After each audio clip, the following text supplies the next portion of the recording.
Hey everyone, it's Braden here for GSHelper.com, and today I'm going to show you another universal binary method that I've been using since universal binaries have been supported, and I've been telling a lot of people about it on the forums whenever they get into GameSalad for the first time and they want to make sure that their game runs on every device as possible, and they're just looking for advice on how to go about doing that. And I always tell them to start their project out on iPad orientation. It doesn't matter if it's iPad portrait or iPad landscape, they just need to make sure that they start out on this orientation and everything should be fine. And I'm just a little surprised that more people don't do this. There are a lot of people that do this and who have in fact posted excellent and informative posts on the forums, and they have formulas that can make sure that your actors are always on the edge of the screen. So I'd recommend checking those out even after watching this tutorial. This tutorial won't necessarily show you all the detailed ways to make sure your actors are on the edge of the screen at all times, but feel free to check that out on the forums and check out the spare code thread because I believe that they are located there. This tutorial is simply to show you how easy it is to make a universal game without doing anything. There's no code required. Except making sure that you have the iPad orientation set up in the platform underneath the project info tab, and that's about it. Now, you may be familiar with the universal binary demos that I've put up on GSHelper.com, and I created these only for people who had created their games, they're complete, maybe they're up on the store already, who wanted to support universal binaries and make it run on every single device, iPhone or iPad, and things like that. So these demos are specifically for those types of games that have already been completed. And a lot of times clients will have me go ahead and start a new game or a new project that maybe they've been working on only for a week or so, and they're using these methods to go ahead and do universal support.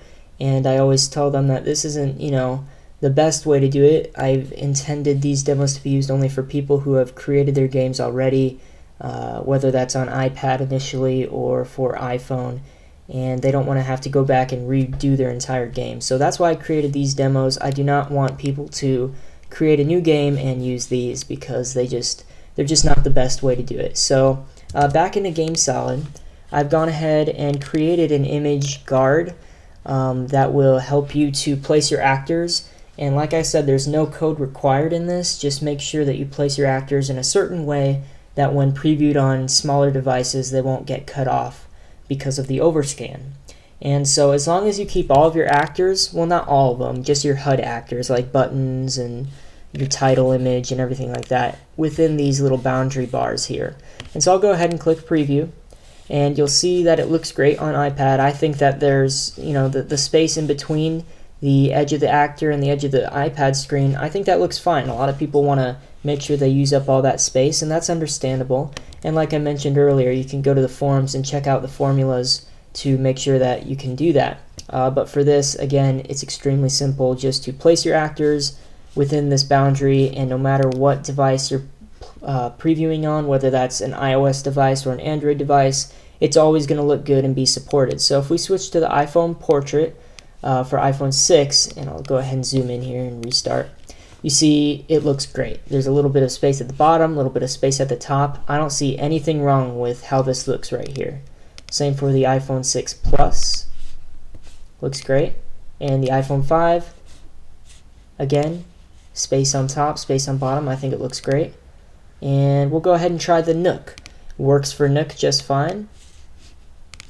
Everything is placed properly. There's a little bit of space, a little bit of cushioning. I think it looks great. Works on the Kindle, and for the iPhone 4S resolution and below, it looks great as well. I'll go ahead and zoom in. So it's extremely simple to get your game to support universal binaries. A lot of people are having trouble, and there's a lot of confusion, and that's understandable. But hopefully this kind of clears that up. And a lot of people always ask me, well, what if you have a scene that's larger than the camera area right here? And I've gone ahead and created a little demo here, and it works fine. Just make sure, again, that on the edges of your scene, your actors, whether that's a rock or a power-up, are just cushioned off a little bit to the right or a little bit to the left. So I'll go ahead and preview this. This is what it looks like on iPad. It looks fine, moving the camera around. And let's try the iPhone 6 portrait. Again, you can reach all the actors, you can move the camera around. you see everything, it's fine. And it works for all of the devices. I won't go ahead and show you all of them. You saw how they worked before, but that's about it, guys. It's extremely easy. I wanted to make this just to clarify some things. A lot of people do have problems, and they don't know how easy it is to create universal binaries. So again, feel free to download this off of the website. You can have this image as a guide when you're placing your actors, and I hope it's informative. And again, if you want those formulas, feel free to check out the forums. There are some brilliant posts that will be able to assist you in that. Thank you guys for watching, and we'll see you in the next video.